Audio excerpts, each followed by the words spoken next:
Oduu gaddaa innaa lillaahi wa innaa ilayhi raaji'uun. Guyyaa har'aa mucaan xiqqaan isin argitan kun kan maqaan isaa Marwaan jedhamuun beekamu barataa majliisa Daaril Hadiis Alkhayriyyaa kan ta'e yookiin majliisa Sheekh Aliyyi Fallaanaatti barachaa kan ture. Akkuma uffata miiccachuudhaaf lagarra dhaqanitti dingatuma bishaan keessa bu'uudhaan lubbuun isaa dabartee jirti. Maatii isaatiif sabrii Rabbiin haa kennu. Maatii ilmi keenya nuuf barachuuf kute jedhanii abdiidhaan eegaa jiran kan ilma isaaniitiif waan barbaachisu galaa guduunfanii deemee nuuf baradhu jedhanii majliisatti ergatanii aalima tahee biyyatti nuuf gala jedhanii yaadaa turan.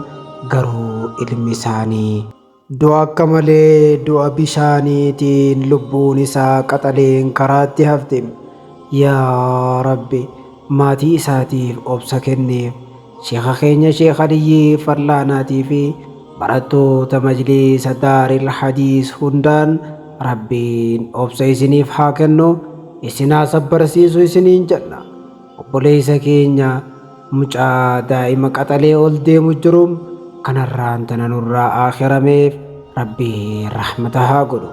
Allahumma ighfir lahu warhamhu wa'aafihi wa'fu anhu وأكرم نزله ووسع مدخله واغسله بالماء والثلج والبرد ونقه من الخطايا كما ينقى الثوب الأبيض من الدنس وأبدله دارا خيرا من داره وأهلا خيرا من أهله وأدخله الجنة وقه فتنة القبر وعذاب النار.